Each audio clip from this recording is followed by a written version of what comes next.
Norman Bagby enlisted in the Army during World War II. The war was on, and I figured I should join and do my part, you know.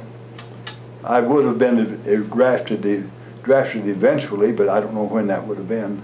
The ones that didn't, my age group, it took them almost 2 years to get drafted. They targeted the oldest, so they wouldn't miss anybody.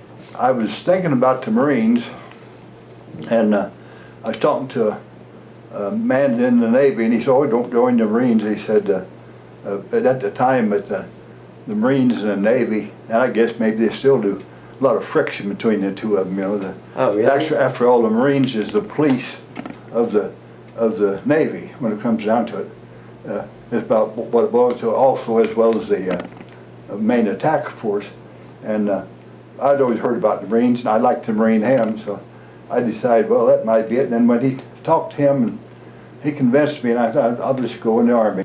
But I was happy at the way it worked out. I got in the artillery, and I was used to farm machinery and tractors like that, and that's what got me in, because everything was armored. We went 6th Armored Division at Camp Chaffee, Arkansas, yeah, and that's where we got our training.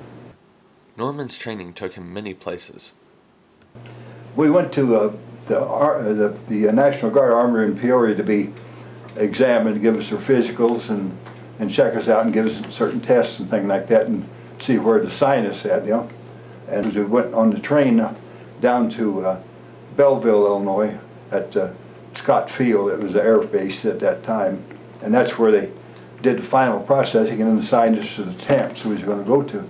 So it took us most of the night to get down there, and as soon as we got there, they started giving us these tests, you know, the intelligence tests and mechanical aptitude tests and everything like that, and got us all set. And then and it took them 2 or 3 days then to decide where we was going to go, you know, to assign us. So all we did was just sat around and did nothing for the first couple of days after that. But the first day was a long one. Yeah. At his test in Belleville, Norman scored very high. My intelligence test was 121 out of 129, I think it was at that time. And my mechanical aptitude test was 111 out of 120. Wow. So I was just what an armored outfit was looking for. You know, I could work on things, or learn to work on things is the main thing, and and I liked it. So I mean, I liked being outdoors. I had been outdoors all his life and all machinery. So they were satisfied with me, and I was satisfied with them. Due to the immediate need for soldiers, the Army cut training programs significantly. Camp Chaffee, Arkansas was where we got our training, and then I went to Fort Sill, Oklahoma to get that gun school training that I was telling you about. And it was a 9-month course. Well, they cut it down to 9 weeks because nobody knew anything, see, and they had to train everybody, see. That's why I say it's a civilian army. It's just a bunch of civilians come in and had to learn all this stuff, and there was no army men to teach you the army way, actually. All you knew, there's a few things that you had seen on TV, or I mean on movies or things like that. But it was just a matter of civilians training each other to do the jobs, and it worked just like a big business. Everybody knew their job, everybody agreed to do it, everybody did it, and there's no problem much with you. That's not saying there weren't some problems scattered through there, but yeah. Basically, I would say 99% of the people went in, did their jobs, and did it well, you know. Norman's service took him many places, mostly North Africa and Europe. August 11th in 1943, we loaded on the train and went to Camp Shanks, New York, and then put on a boat there and went across the southern route. We go down to Florida and cut across the southern route to Gibraltar, and then that's when we landed at Algiers. And then we went without our equipment, no tanks, no half-tracks, nothing like that. And then we drew all that when we were in North Africa and got it all set ready, and then when they got us go, they shipped us to Italy. Then we landed at around Naples, where I was just telling you about, you know. Mm-hmm. And we in the line there firing guns till I'd say about the 1st of December. And then we pulled back and they waterproofed our tanks and everything. And we went to Anzio on that one, and it was real easy.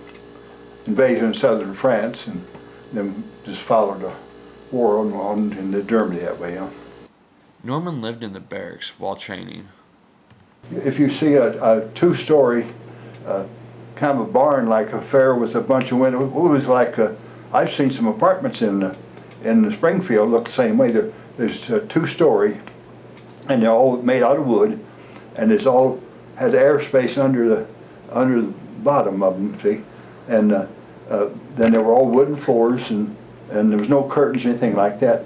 And we just moved into them. We had our cots and everything, and it was just like a bunch of us moving into a dormitory or something like that. How big was the cot? It was normal size. It was 6 feet long and probably about that wide, something like that. Had plenty of room on you. There was a few guys with over 6 feet. Their feet hung off the end. The food served to the soldiers was sufficient. It wasn't too bad. It wasn't real good, but it was like institutional food in its infancy wasn't real good. But over the years it's developed where institutional food is much better than it used to be then. But it was good, healthy food for you. And it's like the captain said, you don't see anybody losing any weight on it. And he was right. Sunday was the best day though. Had cold cuts and ice cream and things like that. See? Ice cream? Yeah. While serving in Africa, the bugs were terrible. The flies were bad, and the mosquitoes were bad too. We called them P-38s. There was some there that, honestly, I swear that sticker on some of them they were huge things. Oh. They had the kind of a natural amphitheater where they show movies, and you get there, and a whole division, 16,000 men could get in that, sit down and watch the movie, and then the screen was way down in the bottom. But we had to take our camouflage nets with us, or not but mosquito nets, or the mosquitoes would eat us up while the thing was on. Norman performed several important jobs in the military. I was an ammo sergeant. What's that? I was a machine gun sergeant, ammo sergeant, and armor. Armor was you were responsible for keeping all the guns operating, including the ones on the tanks, lubricated and full of fluids, and that they would operate properly. If you need any repairs, you did it to them. And then as a machine gun sergeant, I was in charge of I was really, the basic was ammo sergeant in order to get the ammo to the tanks. That was my main job. But then we get the ammo to the tanks, and then we formed what they call local security. At night, we'd form up on the back and the flanks with our machine guns and take care of if anybody attacked from the rear or the sides. And of course the fronts with the tank covered that with their machine guns in their tank. That was basically what we did most of the time. Didn't get much rest doing that. Norman did not see any hand-to-hand combat. The worst of it was just artillery fire, And we had when it come down to more wounds that weren't really wounds, from the anti-aircraft shrapnel fell. We were stationed outside of Naples when we got to Italy, and every night the Germans bombed the harbor, and they'd come back flying right over our area, and of course the 90mm anti-aircraft shells went off, and all that shrapnel was falling. And in between, when there's no sound, it just sounded like rain falling. Big drops, heavy drops of rain. Norman's regiment saw a few close calls. Well, we were sitting there waiting to unload for our turn to pull in, where the Germans we had an air raid, and our boat was sitting by like this, and the German plane came across at an angle like this, He dropped a bomb here, he dropped a bomb there, and it missed us. If he'd been lined up with us, he'd hit us with both bombs. But just luck happened, he did this right. And he's down in that big old metal barn like that. That's what it felt. Boy, it really rang your ears when those two bombs went off. We were really, oh, Lord was on our side that day too. Norman's artillery regiment did not suffer heavy casualties. We lost 5 was killed, and about 30 were, different ones were wounded, from different things. And a lot of the wounds going along was from that anti-aircraft shrapnel. That's more dangerous than the Germans were. We were lucky though, being the artillery, see, we weren't involved up close at all. Yeah. Servicemen kept in touch with their loved ones through V-mails. The government made V-mails, and they'd print them to you. It's all the same, and it was an envelope. It'd fold, open up, and you write, and then seal it, and just give it to them, and they transport it back to the States free, And then your folks could get the same V-mail and send you one just like it, And they furnished everything, postage and all, so nobody's out anything. Now, a lot of times you get letters that they write you, but they'd use the V-mails mostly, I had to write Mom a letter every day, Did you get a lot of They all letters? sound like the same thing, and sometimes she said she'd get 10 or 12 at the same time. In their downtime, some of the men played card games. Only card game I liked was solitaire. I'm a kind of a loner really when you come right down to it, on different things. And I'd play with solitaire and they'd play pinochle. But I don't know why they played pinochle. They come closer to fighting each other than the Germans fighting. They said, you did that. You know what I'm talking about, that. Also, they played poker a lot too. I got a picture in there of some of our tanks, and there's guys out in front of it. They give you one bet on what they was doing. Just playing poker. Many people who served in the military got a nickname.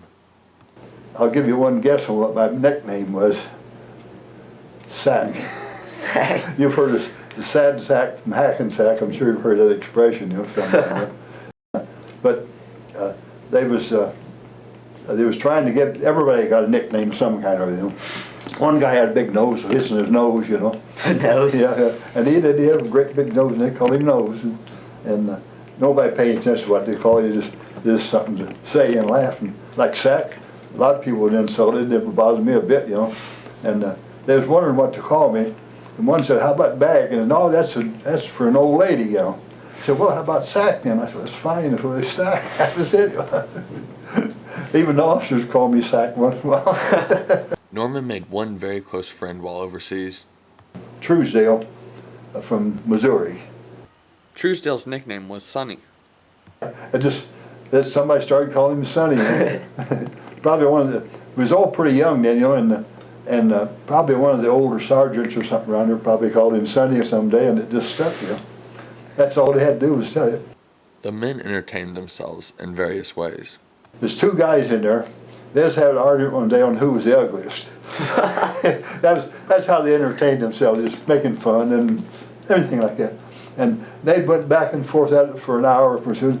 And this one guy had a real beak and no front teeth at all. I don't know why they had him, no front teeth, but they had him.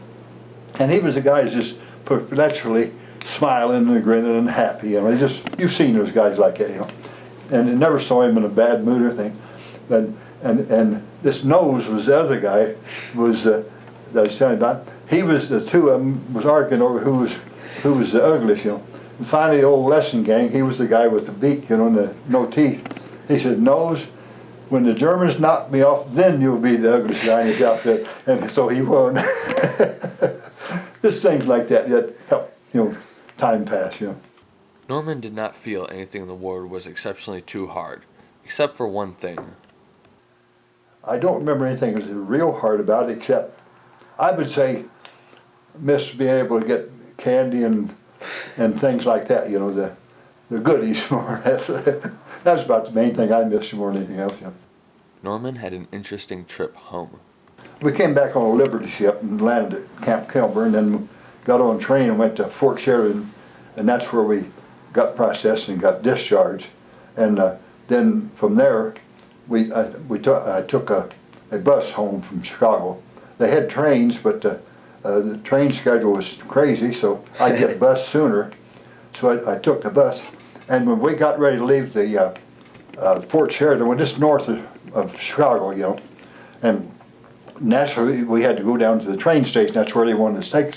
We wanted to go to catch a train home, and there's a man standing out there, and he says, hey, he says, we got a limousine service here. He said, for $10, we'll haul you all the way to any place in Chicago you want to go, you know.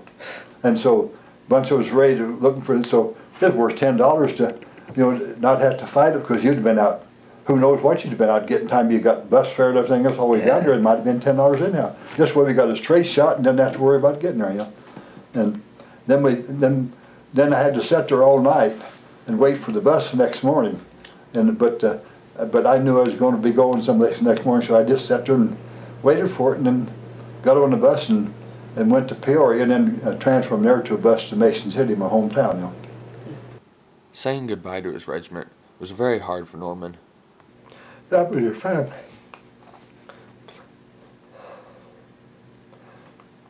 It was hard to break up. We'd been together for 3.5 years, you know, all of us. Yeah. But it didn't last long. I mean, after you got back in the swing of things, in a way, you got used to civilian life. Norman kept in touch with his comrades for several years after the war. Naturally, over the years, everybody just kind of drifted off their own, and a lot of them are older men. When they passed away pretty fast. We lost quite a few of ours early, because some of them were up in their 37, 38 years old. It didn't take after a few years in the war and a few years after the war, you know, and people was dying then at 60, you know. So we eventually got to where I had 3 of them on the end, and he was a mess sergeant, and we corresponded for years and years, for a long time. And then 2 of the other guys, and eventually the other 2 guys dropped out. I don't know if he passed away or what. I never heard from him, you know. But old Connie, he wrote, and we always corresponded until he passed away. And he got a letter from his wife one day, and she said he passed away, 80-some years old. So he had a nice long life too, you know. Yeah. Norman received 1 medal. Bronze Star. It's about the lowest medal you can get. It was for doing your job, really, what it boiled down to. Norman's experiences in the war were overall positive for him. It was good for me. It taught me to take good care of myself, and I never was afraid to work, but it also disciplined you into doing a job and learning how to do it. And I think that's probably one of the biggest lessons I found out from the whole thing. You had something to do, and you got the responsibility of doing it. You learned to accept responsibility. That was probably the main thing, you know. As a result of our participation in this project, we have learned a lot about World War II, as well as the difficulties that the soldiers endured. We realize the sacrifices that many of today's veterans made, including the vast number of brave men who gave their lives to defend our country. We would like to take a moment to express our gratitude to the courageous soldiers who protected the liberties and freedoms that we have today. Thank you. Had it not been for your bravery, heart, and eternal vigilance, only God knows what the fate of this country would be today. We would especially like to thank Norman Bagby for allowing us to interview him and giving us the opportunity to share our experiences and culture with another generation.